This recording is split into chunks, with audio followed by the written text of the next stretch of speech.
The Real McCoys, starring Walter Brennan, created by Irving Pincus. Want you to meet the family known as the Real McCoys. That's Grandpappy Amos, the head of the clan. He roars like a lion, but he's gentle as a lamb. And now here's Luke, who beams with joy since he may take Mrs. Luke McCoy. From West Virginia they came to stay in sunny California. Old Grandpappy Amos and the girls and the boys of the family known as the Real McCoys.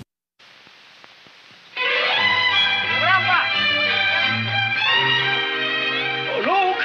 Hey, Luke! Telegram. Hey, read it. Collect $3. I ain't buying no pig in a poke. Grandpa, it might be something important. Here, let me see. Luke, take a peek in there and see if you can catch a couple of words. If you see the word money or visit, I ain't accepting it. We're accepting it. Now, wait a minute, Luke. Just a minute. Here, Peppino, give him the $3. There you are. Oh, wait a minute. Here's 10 cents extra for his trouble. What's all the excitement? Telegram. Yeah. Well, it's from Wheeling, West Virginia. Wheeling, eh? Yeah. Go ahead, Luke. Go on. We regretfully inform you that your Uncle Wilfred McCoy passed on last night in his sleep. Uncle Willie.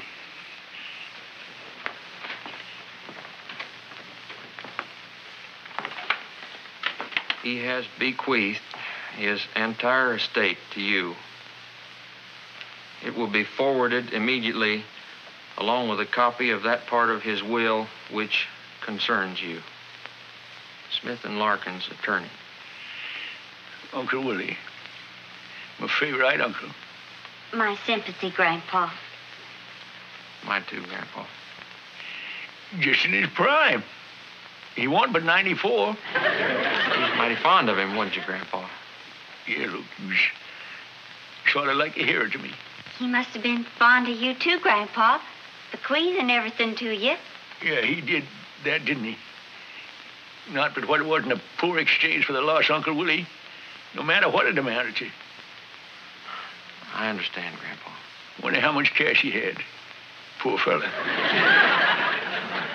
You think he was well off?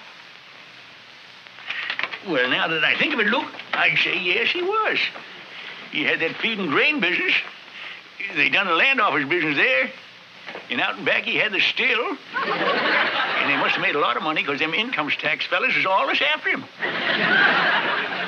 Grandpa, do you mean maybe we're going to be rich? No, maybe about it. Sure thing. Us rich? Sure, Kate. A ship finally come in. Well, what do you know? You know something, Luke? I'm finally going to get to use that wallet you gave me 10 Christmases ago. Uncle Willie, I hope you don't get the idea we're thinking of ourselves. Because we're only thinking of the happiness you're going to get seeing us enjoy your money.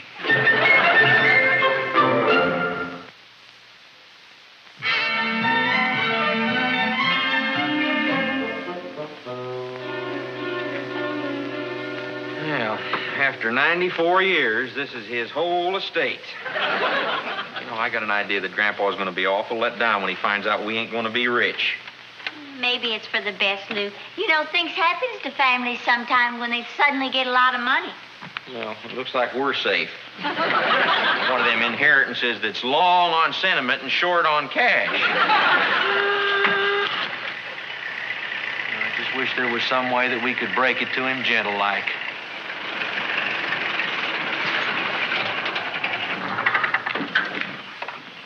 Hi. Grandpa? Well, I just priced them power cultivators in town. They don't cost but $400. Oh? Is that all? I give Mac a $1 deposit on one of them and told him we'd pick it up just as soon as Uncle Willie's bequeathment got here. It did, Grandpa. It did? Yeah. In a crate. In a crate? Well, holy smoke. Now, that's what I call real money when they has to send it in a crate. Where's it at? I'd like to wait around it in a while before I count it. Grandpa, it ain't money. It ain't? Stocks and bonds. Well, the trade of them ain't too bad, neither.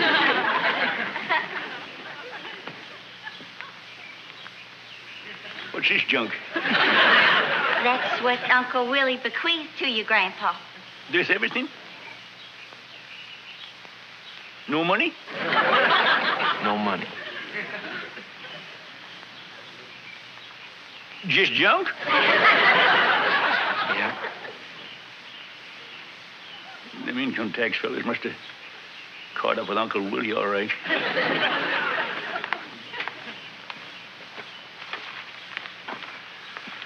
Well, I know it'd hit him hard.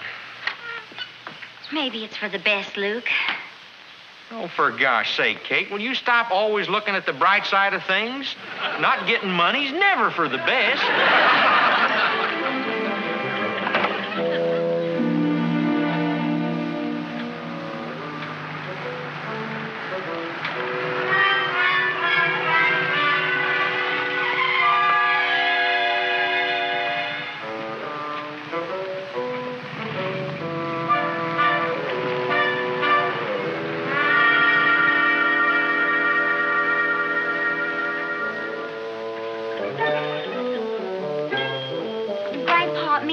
Wondered if you might like a bite.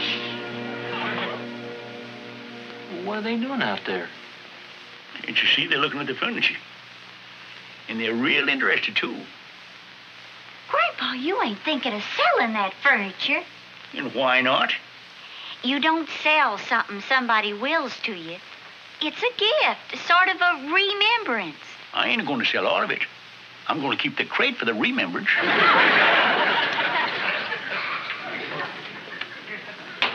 Grandpa, maybe they ain't even thinking of buying that stuff.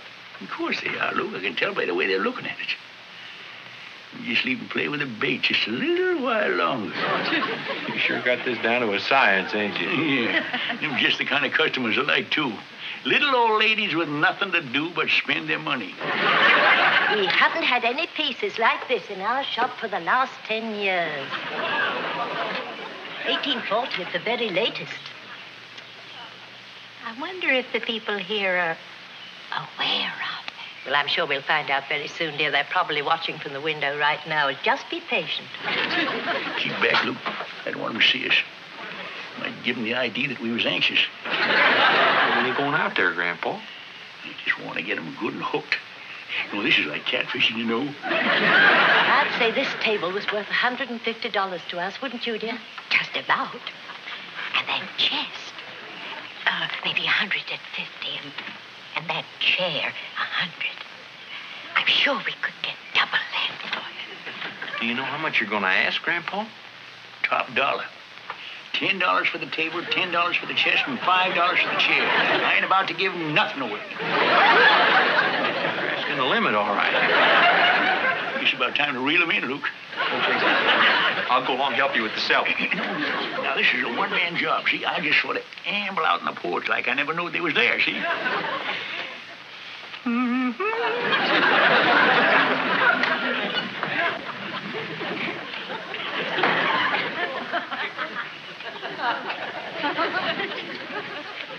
How'd you do? I never knowed we had two charming ladies out here in the front lawn. The personality type.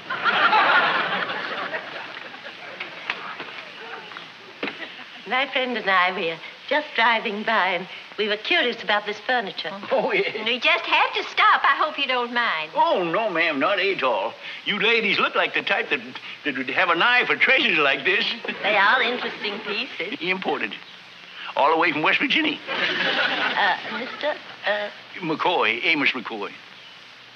Do you, by any chance, know anything about this furniture? Well, now, you know, I'm glad you asked me that. Yes, ma'am. This table here and that chair is Teddy Roosevelt's own personal furniture. That's how far back it goes. He done most of his writing on this table here. You don't mean to say. Yes, and them the packs. That's where he put his feet. Seeing as how he's a rough rider, I guess he had his spurs on most of the time. Mr. McCoy, is this furniture for sale by any chance? Well, now, It just happens that it is. But I got to warn you, it ain't cheap. We wouldn't expect it to be. How much is it? Well, the whole lot would cost you $25. Well, I know you'd think that was high, but when you get old Teddy's feet on something, that runs the price up. I just can't resist it, Phil. I think we'll take it. Do you have change of 30? I can get it for you right quick. I'll load this for you just as soon as it come out. Nailed him. It's the one thing I don't like about this antique business, Hortense. It makes us just like animals in the jungle. I guess that does it. Thank you, Mr. McCoy. I was just wondering, do you expect to have any more furniture that you'd like to sell? Any more? Well, I was just asking. You mean you'd be interested in buying some more? Mm-hmm. Well, now that you mention it, yes, we are expecting a few more shipments. Grandpa. I wouldn't say it was Teddy Roosevelt stuff, but it might be as far back as Grovey Cleveland. We'd love to see it when it comes in. I'll just write my telephone number now. Well, Grandpa, I can't for the life of me think where... Get the lady's telephone number. Oh, thank you. Thank you. Yeah. Grandpa, I've been racking my brain, and I tell you, I just don't know where... Don't worry about it, Luke. We must be running along now. Be sure and let us know. Don't worry. We'll be in touch with you. Bye. Grandpa, how can you tell them that we're expecting to get more furniture in? You know we ain't got no more relatives in failing health. Well, I never said that, Luke. You don't have to have that kind of stuff willed to you. What? How much money we got in the cookie jar? Well, about $60, I think. For that $25 I got from them, why, you know, Luke, there's farmers all over this valley. You get all kinds of junk like that. They sell it to us for song.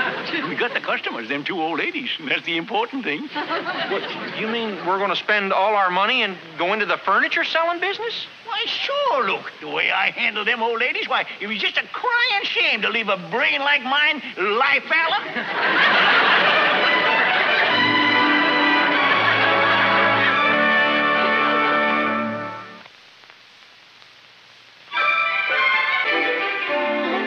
What you and Grandpa are doing is just a crime. Oh, now, Sugar Babe.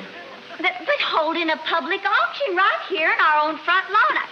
I just can't believe it, Luke. Oh, you're just being picky. You see, me and Grandpa, we bought so much stuff, we figured it might be more than them two little old ladies could handle. There's likely to be more people driving by here just like they was. We're hoping for quite a crowd. I spent the last cent, Luke. Get the whole load for $32. The last cent. Give me a hand, will you, Luke? Yeah, Grandpa.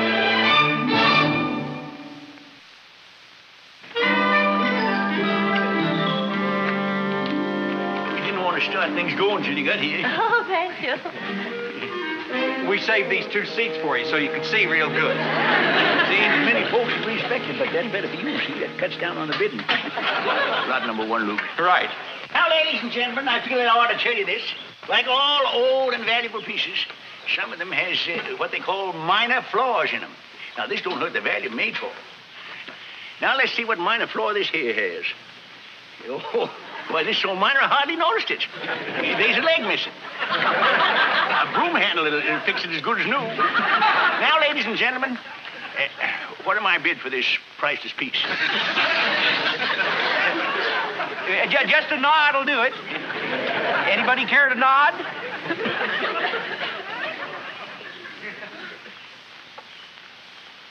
How about $3? That ain't but $1 a leg. How much we pay for it, Luke?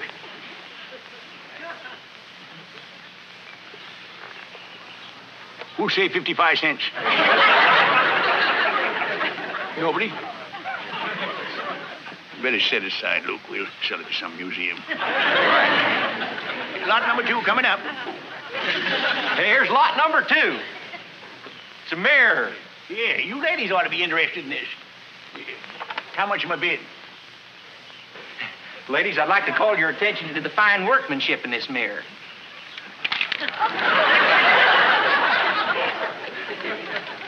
Now, that just proves to you I ain't lying when I say we got real old pieces. Excuse me, sir, but you're going to miss a lot of bargains you leave now. Lot number 3, Luke, on the double. Folks, we got some wonderful merchandise, and I'd hate to have you miss any of it. Lot number 3. Now, I'll bet that you wish many times you had something like this hanging up in your living room. A genuine dead deer. Come on, somebody want to start it? Anybody? Come on, anybody? Anybody start it? Nobody? Luke, I guess you better put it aside. Lot number 4. Quarter? Better get lot 28, Luke.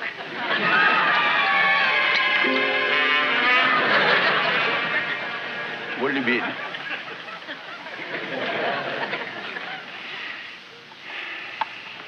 Lot number 64. This is nice. I'd leave it go real cheap. It's something you can always use. I don't think so. Thank you. I think I'll buy that for $3. I always wanted to have one of them. Well, thank you for coming anyways.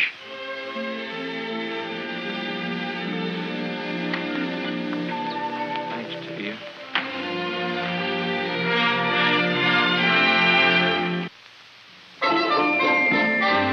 Prince, you forgot to give him that letter. Oh, I'd better.